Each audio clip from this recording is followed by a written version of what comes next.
இந்த நிகழ்ச்சிக்கு திரளாக வருகை தந்திருக்கின்ற தாய்மார்களே, பெரியோர்களே, சகோதர சகோதரிகளே, உங்கள் அனைவருக்கும் என்னுடைய மாலை நேர வாழ்த்துக்களை தெரிவித்துக் கொள்கிறேன். அது அற்புதமான ஒரு நிகழ்வை பப்பாசி தொடர்ந்து இடைவிடாமல் நடத்தி கொண்டிருக்கிறது. ஆண்டுதோறும் ஏதோ உணர்ச்சி வசப்பட்டு ஓராண்டு நடத்தினோம் விட்டோம் என்பதல்லாமல் ஒரு பணியினுடைய சிறப்பே என்னவென்று கேட்டால், சின்ன செயலாக இருந்தாலும் பெரிய செயலாக இருந்தாலும் அது தொடர்ந்து நடைபெற்று கொண்டிருக்க வேண்டும். அந்த அடிப்படையிலே இன்றைக்கு 47வது புத்தக கண்காட்சியை பல்வேறு இடைஞ்சல்களையும் இடையூறுகளையும் தடைகளையும் தாண்டி மிக மிக வெற்றிகரமான முறையிலே நடத்தி கொண்டிருக்கின்றார்கள். எனவே அந்த தலைவர் உள்ளிட்ட குழுவினருக்கு ஐஎஃப்டியின் சார்பாக, என் சார்பாக நெஞ்சார்ந்த வாழ்த்துக்களையும் பாராட்டுகளையும் தெரிவித்துக் கொள்கிறேன். ஆக இங்கே புத்தக பிரியர்களுக்கு எல்லா விதமான உணவும் வழங்கப்படுகிறது. செவிக்கு உணவு வழங்கப்படுகிறது, கண்களுக்கு உணவு வழங்கப்படுகிறது, காதுகளுக்கு உணவு வழங்கப்படுகிறது, அவருடைய உணர்வுகளுக்கும் உணவு வழங்கப்படுகிறது. அதுதான் ஒரு பெரிய பப்பாசினுடைய அற்புதமான ஒன்று.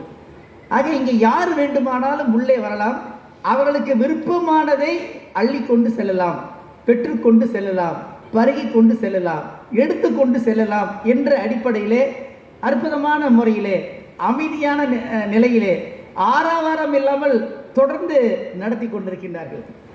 ஆக புத்தக ஆர்வலர்களுக்கு இது ஒரு வசந்தம் என்று நினைக்கின்றேன். அந்த பப்பாசியினுடைய இந்த தலைமை குழு இருக்கிறதே, நாம் பேசப்போகின்ற தலைப்பும் கூட மானுட வசந்தம் தான்.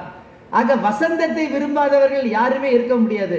வாசமுள்ள மலரும் வசந்தத்தை விரும்பும், வாசமில்லா மலரும் வசந்தத்தை விரும்பும். ஆக வசந்த காலம் என்பது உலக மக்களால் ஏற்றுக்கொள்ளக்கூடிய ஒன்று. அந்த அடிப்படையிலே மானுட வசந்தத்தை பற்றி இவர்கள் தலைப்பு கொடுத்திருக்கிறார்கள். மானுட வசந்தம். ஆக தனிநபர் வசந்தம் அல்ல, இது குடும்பம் வசந்தம் அல்ல, குறிப்பிட்ட இனத்திற்கான வசந்தம் அல்ல, குறிப்பிட்ட மொழிக்கான வசந்தம் அல்ல, குறிப்பிட்ட நாட்டினருக்கான வசந்தம் அல்ல. பப்பாசி அனைத்தையும் தாண்டி போய் மானுடத்திற்கு வசந்தத்தை வழங்கக்கூடிய அற்புதமான பணியினை அவர்கள் செய்து கொண்டிருக்கிறார்கள். அதில் எனக்கு கிடைத்த மிகப்பெரிய சிறப்பு, நாஞ்சில் ஐயா ஆற்றக்கூடிய உரை மேடையில் என்னையும் ஆற்றுமாறு ஒரு சிறந்த வாய்ப்பை ஏற்படுத்தி தந்திருக்கின்றார்கள். அதற்கு என்னுடைய நெஞ்சான நன்றிகளையும் வாழ்த்துக்களையும் நான் தெரிவித்துக் கொள்கிறேன். அன்புக்குரியவர்களே, வசந்தத்தை நாம் எல்லோரும் நேசிக்கின்றோம். ஆக நாம் எப்படி இருக்க வேண்டும் என்று நாம் பார்க்கின்ற பொழுது, ஒரு மனிதன் தானும் அந்த வசந்தத்தை உணர வேண்டும், பிறருக்கும் அந்த வசந்தத்தை தர வேண்டும். அதுதான் மனிதனுடைய இயற்கையான தேட்டமாக இருக்கிறது. அது அந்த குறிக்கோள். அதற்காக தான் அவன் படைக்கப்பட்டிருக்கின்றான். அழுது புலம்புவதனால் அல்ல. ஆக மாறாக அவன் வசந்தத்தை உணர வேண்டும், தான் பெற்ற அந்த வசந்தத்தை அனைவருக்கும் அள்ளி கொடுக்க வேண்டும். அப்படிப்பட்ட ஒரு உயர்ந்த கடமை, பொறுப்பு அவனுக்கு இருக்கிறது. ஆக மனிதன் தன்னளவிலே வசந்தமாக இருக்க வேண்டும் என்று சொன்னால் அதற்கு சில பண்புகள் தேவை.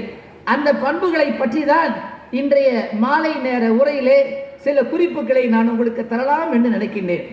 முதலாவதாக என்ன வேண்டும் என்று கேட்டால், போதும் என்ற மனம் தேவை. அதுதான் முதல்ல.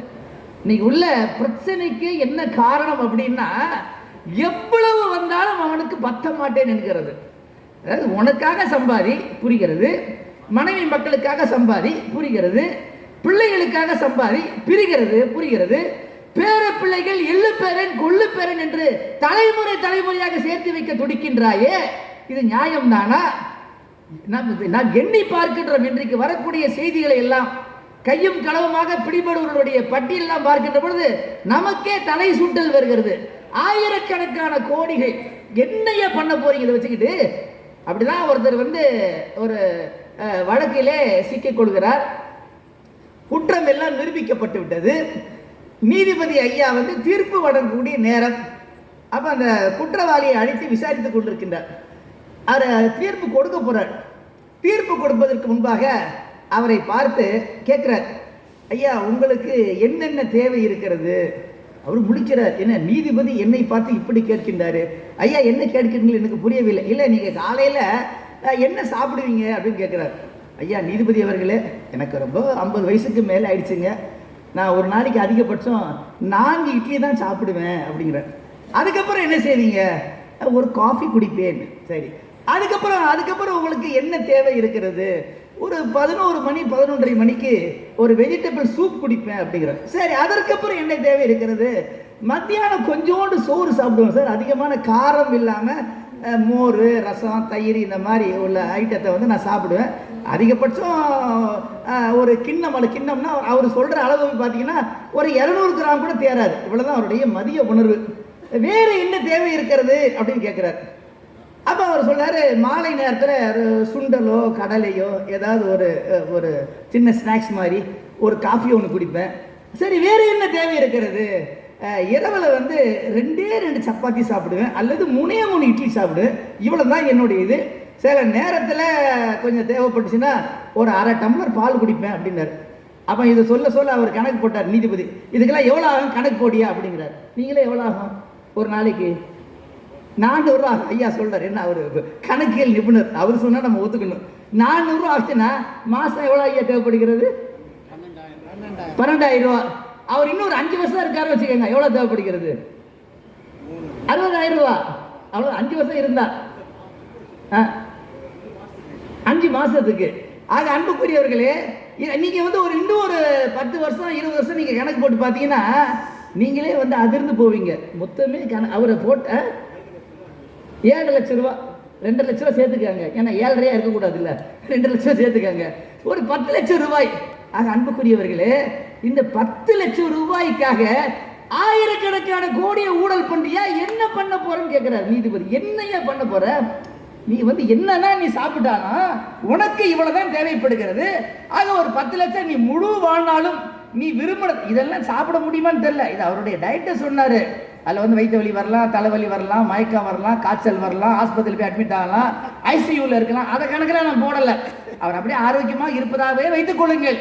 ஆரோக்கியமாக இருப்பதாக வைத்துக் கொண்டால், அவர் விரும்பியதெல்லாம் சாப்பிட்டதாக வைத்துக் கொண்டாலும் கூட அதிகபட்சம் ஐயா சொன்ன கணக்குப்படி பார்த்தீங்கன்னா 10 லட்சம் மேலுக்கு செலவே கிடையாது. அப்போ நீ எதுக்கு அவர் மேலே என்னன்னா 4,500 கோடி ரூபாய் ஊழல் குற்றச்சாட்டு. நீதிபதி கேட்கிறார், என்னையா பண்ண போற இவ்வளவு பணத்தை வச்சு? நீ யாருக்காக செய்கின்றாய் இந்த ஊழல்? யாருக்காக செய்கின்றாய்?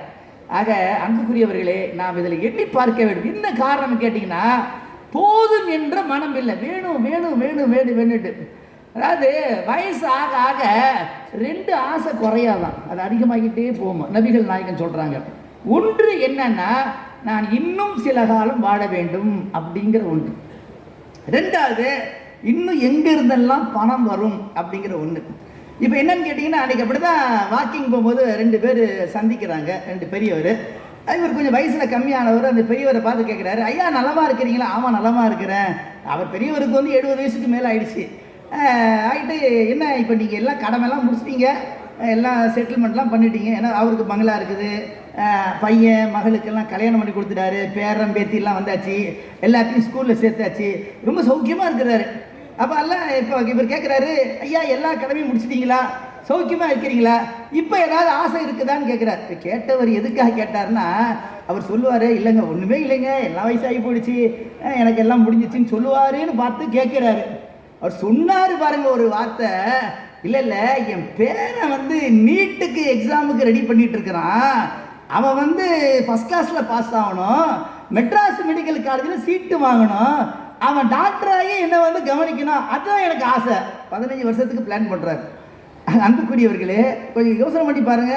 அப்போ என்ன நீங்கள் எந்த வயசு ஆளுக்கு கேட்டு பாருங்களேன், 70 வயசு 80 வயசு இன்னும் கொஞ்ச நாள் இருந்தால் நல்லா இருக்கும் அப்படி தான் சொல்லுவாங்களே தவிர யாரும் இப்படி சொல்ல மாட்டாங்க. இல்லை ஐயா, நான் பார்க்காத விஷயம் கிடையாது, செய்யாதது கிடையாது, அனுபவிக்காதது கிடையாது, சாப்பிடாதது கிடையாது, போகாத ஊர் இல்லை, பார்க்காத காட்சி இல்லை, எல்லாம் அனுபவிச்சாச்சு, இப்போ நான் வந்து இறப்பை நோக்கி நகர்ந்து, நான் இறக்கிறதுக்கு தயாராக இருக்கிறேன் அப்படின்னு யாராவது சொல்லுவாங்க நீங்கள் நினைக்கிறீங்க?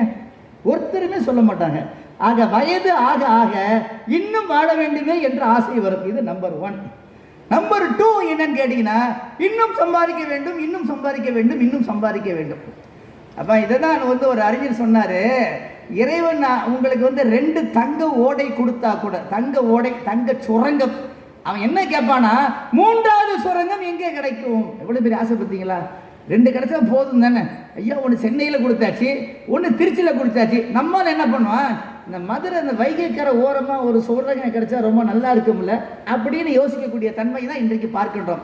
ஆக அன்புக்குரியவர்களே, முதலாவது பிரச்சனை என்னன்னு கேட்டீங்கன்னா, நாம் வசந்தத்தை ஏன் உணராமல் இருக்கின்றோம் என்று கேட்டால், நமக்கு போதும் என்ற மனம் இல்லை.